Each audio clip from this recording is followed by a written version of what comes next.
Regular Board of Education meeting Tuesday, May 24th at 6:34. Please stand for the pledge.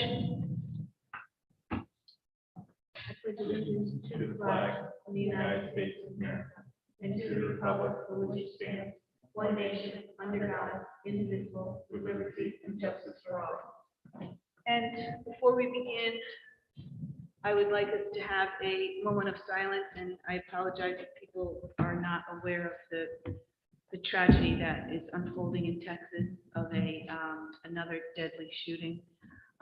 So a moment of silence for the families and community, that horrific nightmare that they're going through.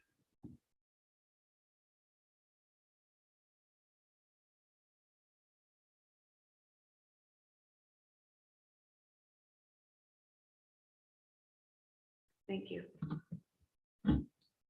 Roll call, starting with Vinnie, please. Vinnie Canadella. Steve Kozak. Mike Husa.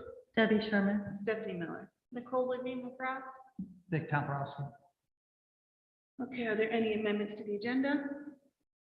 Hearing none. Board of, Deb, wanted. Sure. Motion to approve the May 9th Board of Education minutes. Second. Any discussion, changes? Okay, all those in favor? Aye. Opposed? Abstain? Motion carries. Would you like to speak? Our one audience member? Okay. Welcome. So no audience citizens. Any board correspondence? None. MOU request, Robert? Yeah, so one of the things that we've changed is the protocol for MOUs. The prior superintendent did not bring those MOUs to the board, and we had talked about that earlier in the year, that all memorandums of understanding should be brought to the board for the board to be in consideration, and then to allow Stephanie to arrange or to come with the final negotiations and to sign the MOUs.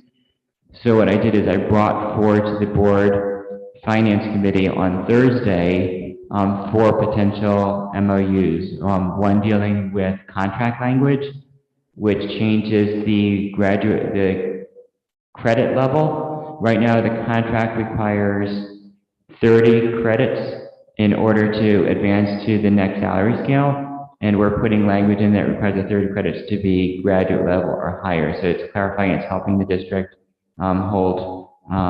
make sure that it's a level playing field. So it's just clean up language within the contract, which makes sense. The second deals with the current track coaches.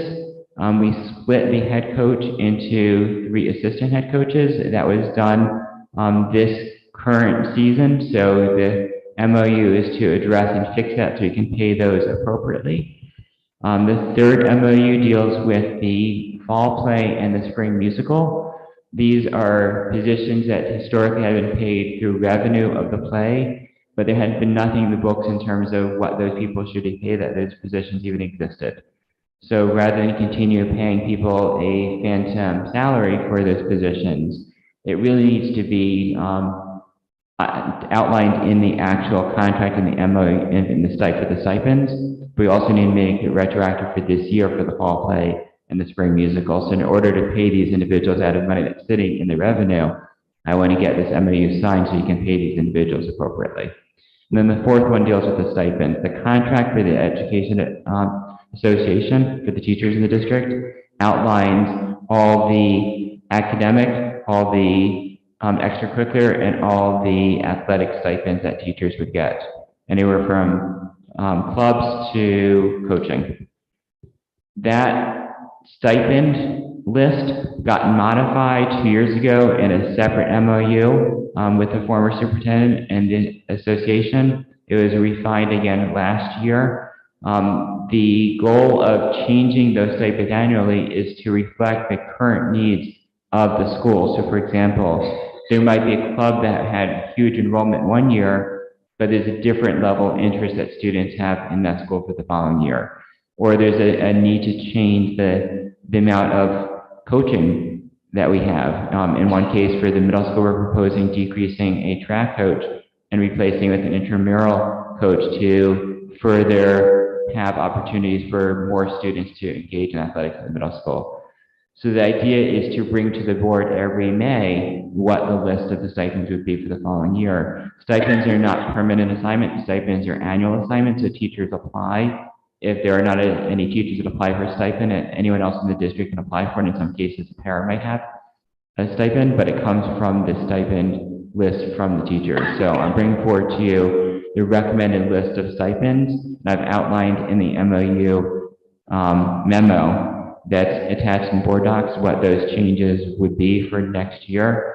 And then it's the long list that gets attached to that. So the goal would be to answer your questions about these 4 MOUs, and then for you to enter into a motion allowing Stephanie to have final negotiations with myself and with the Education Association. I already have spoken to our attorney who is working on the actual contract language for the MOUs pending approval for the MOUs tonight. And there is a motion in the board docs agenda if you want to go into executive session to discuss these specifically, or if you just want to go ahead and have a motion to allow Stephanie to come into final negotiations with these.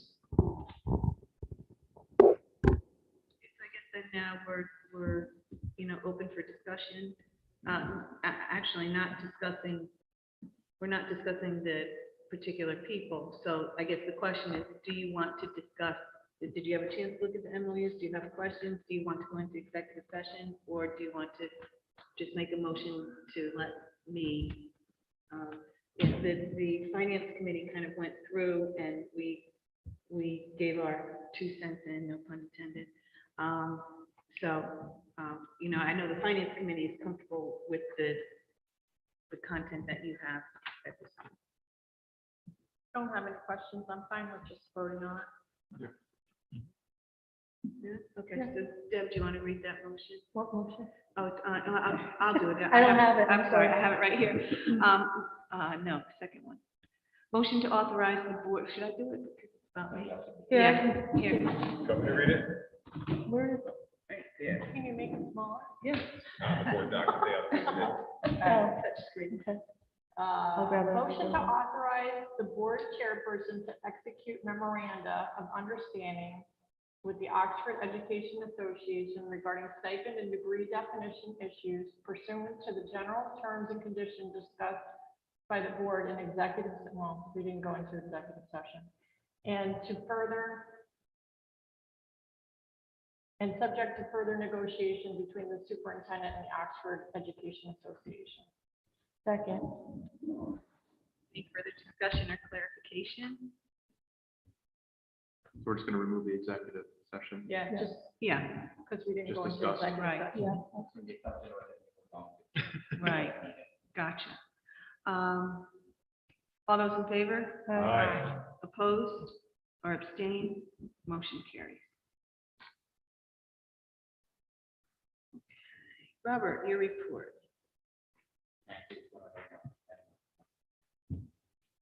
Oh, I thought that covered both, no? Non-certified? Okay, so then it's non-certified, is that what you're talking about? Non-certified, non-bargaining association staff salaries. Okay, I thought those were all in, so we have to do the same motion again for this?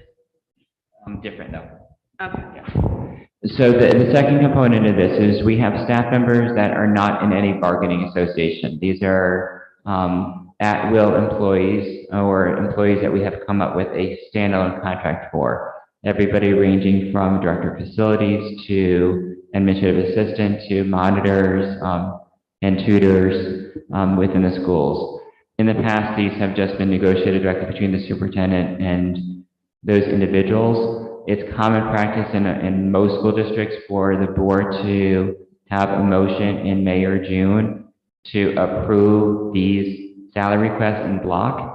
If there's a need to discuss individual people and the salaries, what we would do is we would table this item to the next meeting, notifying the individuals that their salaries would be discussed in executive session, and if they wanted to request that that be a public discussion, they'd have the opportunity to. I did share the stipend, I did share the salary list with you in private via email. It's not a public document. It's also listed in board docs under executive content. So if there's a comfort level to vote on these salaries as a block tonight, we can do so, or we can table it to the next meeting. We can go into executive session at the next meeting. And these were also discussed person by person and in detail in the finance committee. So I'm not too sure if Mike wants to address that at all. So thoughts on this? Denise, Steve? So you said the motion would be different. The motion would be as simple as the board approves the salary request presented by the superintendent. So again, do you feel like this is up to you, or do you feel like you need more discussion on this, or are we good to just approve it? This was what's already in the budget, right? Mm-hmm. And finance subcommittee went through this Right. pretty thoroughly. Yeah. So Okay, so Deb, do you want to just say motion? Motion to, for the board to approve the salary request as presented by the superintendent, For non-certified staff? non-certified staff. I'll second, but I think Mike beat me to it.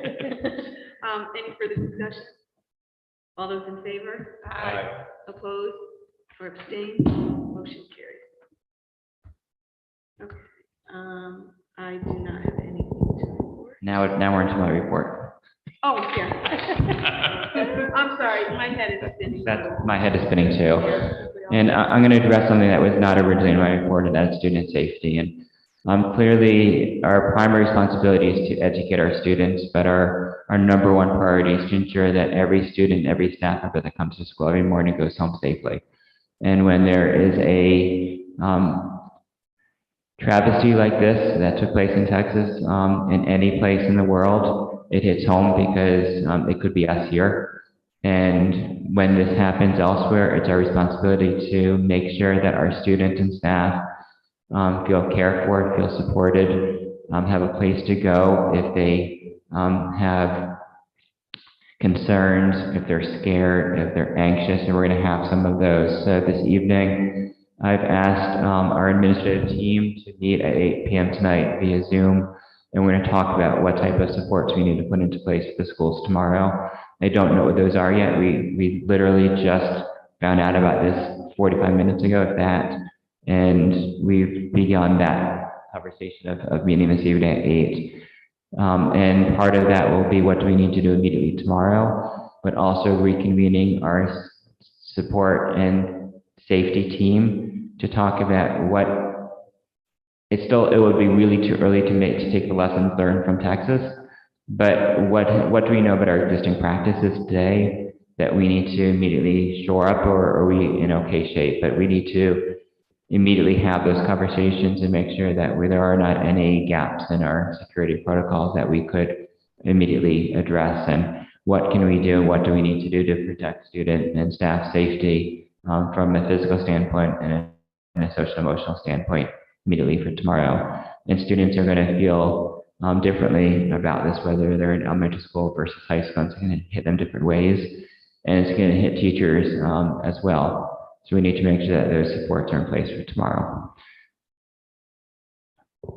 Outside of that, it's hard to talk about celebrations, but over the last 2 weeks, we've had a number of scholarships and induction ceremonies, and the number of students that have been inducted to these ceremonies have just been so high. I attended the math induction ceremony last night, the National Honor Society induction Thursday night, the scholarship award and the senior award ceremony on Wednesday night.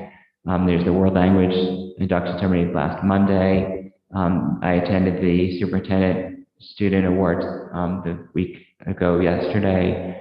The Connecticut scholar athlete was Sunday night. So it's a season of celebration for our students.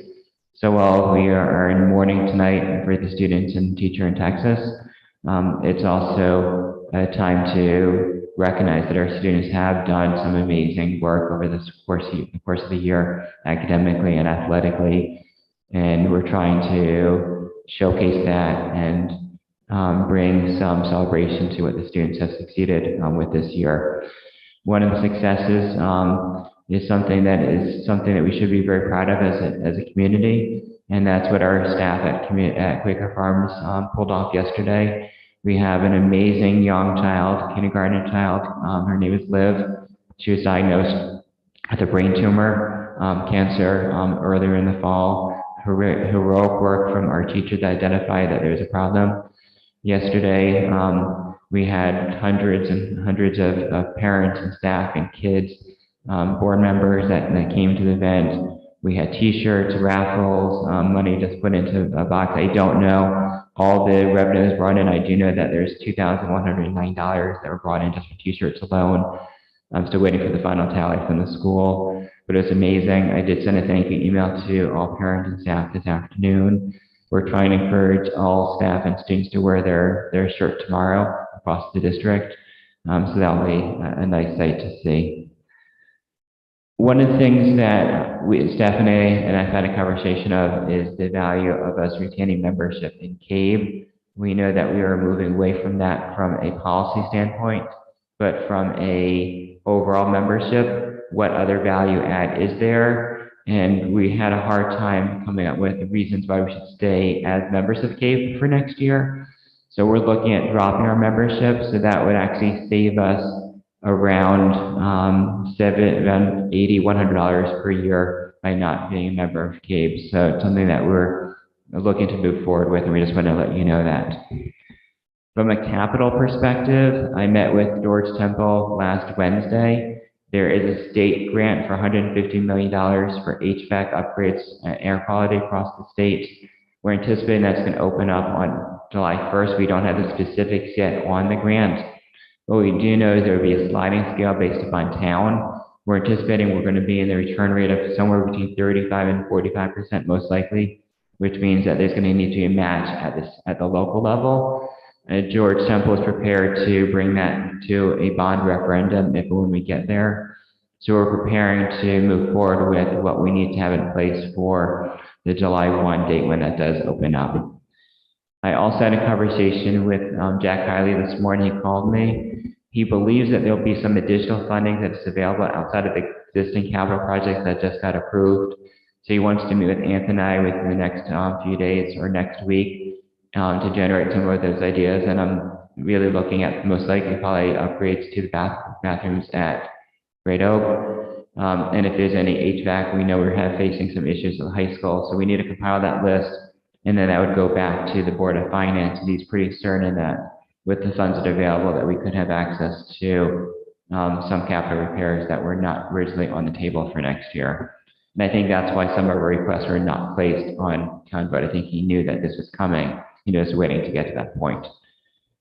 He also asked us to get the 2 projects that were approved up and running. That's the pool with the diving board, and that's the playground over at Quaker Farms. So we're going to start moving on that. Events coming up over the next week. Prom is Sunday night. It's going to be in New Haven at the Anthony's Ocean View. So that's Sunday evening.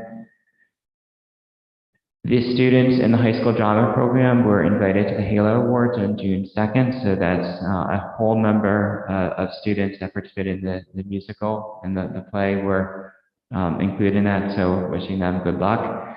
And the next week we have a number of concerts. We have the Great Oak Band and Chorus concert on June 2nd in the evening as well. We have Quaker Farms Field Day, I think on Thursday, and they have 8th grade field trip on next Friday. We have the high school senior trip next Thursday. So there's a whole bunch of various events that are taking place over the next week. It's getting back to normal in the schools, which is good for the students to be engaged in these type of normal cultural rituals that would be expected at this time of the year. So that's a positive sign to see. I awarded the April Teacher of the Month. I'm trying to do a Teacher of the Month from my level superintendent. And my Teacher of the Month for April was Kelly Hoven. I kind of missed seeing her last few days. I finally got an interclass this afternoon and wore that to her with her students in front of her, and the students all cheered her. Hoven. She's a 3rd grade teacher at Great Oak, so she was thrilled, and the kids were all so excited to celebrate with her. And then finally, we got some good news from a health insurance perspective this afternoon. We believe that we'll be able to switch carriers if we decide to do so and save around $69,000 to $80,000 in the process at a comparable carrier to the partnership plan. So we're just getting the details today. I just got a text from Anthony late this afternoon, so I need to really dive into that. But if that unfolds, that'll be very positive for us, and that would actually not only save the district funds, but also save at every staff member's pocket as well, because they pay a portion of health insurance. So it'd be a win-win for the district and for staff. So I still need to dive into those numbers with our insurance broker. I literally just got the text this afternoon. I need more information, but if that does come out, that'll be very positive. Is this for comparative insurance? So we wouldn't have to renegotiate across all the. That is correct. Great. Yeah. And that's my report this evening, so thank you. I have nothing to report. Joe is not here. Anybody on facilities that wants to say? Yeah, you just did it. Okay, thank you, Joe. Deb, we just met for that curriculum. Yeah, we just had a curriculum meeting at 5 o'clock.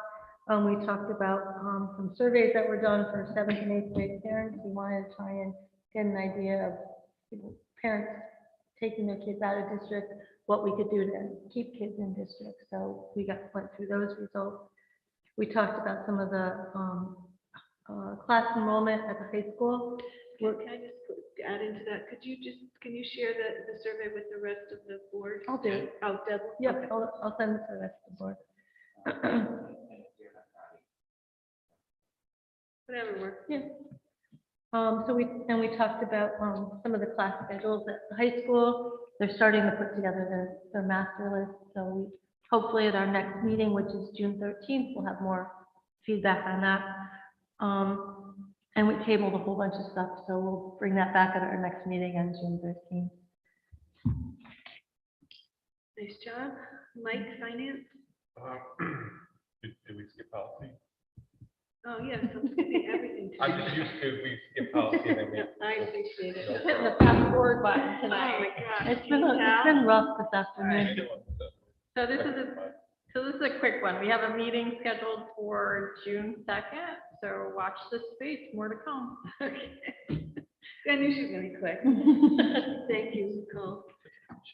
Liaison report, no, I'm joking. Finance. So I have a few notes. We met Thursday, May 19th. It's a great meeting. We talked about the possibility of a surplus for the end of this year.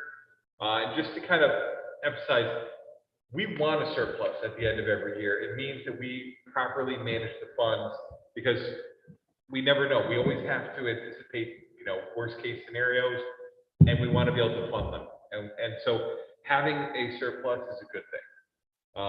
It may not always happen, but we do our best to have something. The dollar amount is not fixed of how much we have, but I think it would, Stephanie, will you agree? Maybe start collecting some ideas, because in the month of June goes by very quickly, and we have to the end of June to spend the surplus so we give it back. Some money typically always goes towards supplies for next year. There's rules of what we can and can't spend it on, but the goal is that we want to spend it in things that advance the district, maybe lower operating expenses for next year to prepare for the 1,001 things that could go wrong.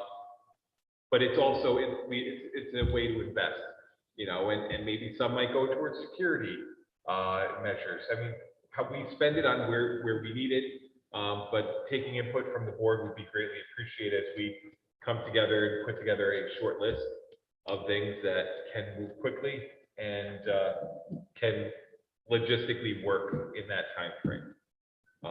So there's that. We talked about class funds and making sure that we spend down those class funds before the class graduates. There might be some handoff to policy potentially for us to come up with, whether it's a policy or it's a handbook, where we talk about the process and making sure that we don't have leftover funds that are spent. We talked about a Chromebook insurance. The district currently pays for Chromebook insurance. It's very valuable in the sense that if they break a Chromebook, We don't have to service it in-house, we can send it out and it either gets repaired or replaced. At this point, no family has to pay for it. If we were to pass it out to families, it'd be $25 to $27. And for next fiscal year, we're not looking to pass it on to families, but there's the possibility that in the future, it may transition. We came up with a hit list of budget reductions, many recommendations from building administrators, nothing that involves cutting staff or programs, but there's looking at retirement impacts to the budget that help lower our operating expense, liability insurance, Chromebooks being paid for by a grant for replacement instead of coming from the budget. So there are several cuts and nips and tucks here and there. Sometimes if someone retires, we may be able to hire someone at a lower level.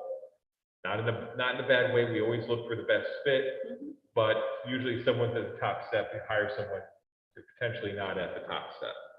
So all in all, we look like we're going to have a balanced budget and be able to overcome the $205,000 that we didn't get funded, and we're in good shape. I'm guessing we're going to need to meet to discuss several things, whether it's the insurance, the spending the surplus, if there is a surplus. So we probably will have to have a meeting in the next week or 2 weeks. Yes, we're ready to discuss. The surplus, the insurance, we need to make a decision on that. And there's a couple other salary-related MOUs that we need to iron out. So my assumption is we'll meet prior to the next board meeting, so we're ready for the next meeting. Great. And then there's one other component financially, that is the food services contract, which we should have the RFP back in time prior to that meeting. But the state also announced today that we are eligible for an extension as well, if we wanted to extend 1 more year. So we'll see what the results come in, make a decision to that point. You had a thought of a surplus this year, so that doesn't include the $70,000 switch in insurance The insurance would affect us for next year. The surplus is only for this. for next year. Yeah. Any other questions? Nice job, Finance Committee. Any liaison reports? Booster Club, PTO. PTO had their elections last week, and I believe they had their plant sale on the 19th, so I think that went well. Rob, you probably It went remember- phenomenal, based on what you told me. They sold a lot of plants, more than they expected, raised a lot of money for both the PTO for the schools and for the organization. So my assumption is that this gardeners will want to do this again with the PTO, but it was a phenomenal success. We had students at both Red Oak and Quaker Farms that went out for the entire 2 days to get plants, and they were available late afternoon and evening. So it was a great success. One of the, at the meeting is fundraising, trying to get more people involved in their activities and trying to think of different fundraisers, because they used to do the auction, but they haven't run it in 2 years. And now that we're somewhat back to normal, the schools are making requests. So they're trying to think of different ways to raise the money. So, and to get some new parents involved in the process, because some are on their way to high school. Moving on. So I'm still there. Yeah. Same board in place? Yes, correct. Yeah. Yeah, they changed. I think the treasurer changed, and the secretary moved to treasurer, and then there's other people that moved along. So it was pretty much the same. There weren't a lot of people involved, but they're doing a great job. Anything else? No. For Oasis, they contacted Dr. Miller about doing a survey at the high school. We discussed it at our what meeting? Okay. So what we decided to do is look at all of the questions and then decide, we were going to get back to Oasis. We felt that there were possibly some pretty personal and invasive questions that we weren't comfortable with. So I believe you're contacting Vinny at Oasis. Is this a one package deal, take it or leave it, or can we customize it? And I don't think we have the answer for that yet. And they have done the survey before. I don't know if it was every year. And quite frankly, I don't know if it was the exact same survey, but, now once you look at things and, just kind of say, wow, is that really anybody's business? Asking that question. So we'll get back to you on that. Other than that, anything else with any liaison people? All right, then I am proud to adjourn, motion to adjourn this meeting at 7:04. Second. And motion carried. So there you go.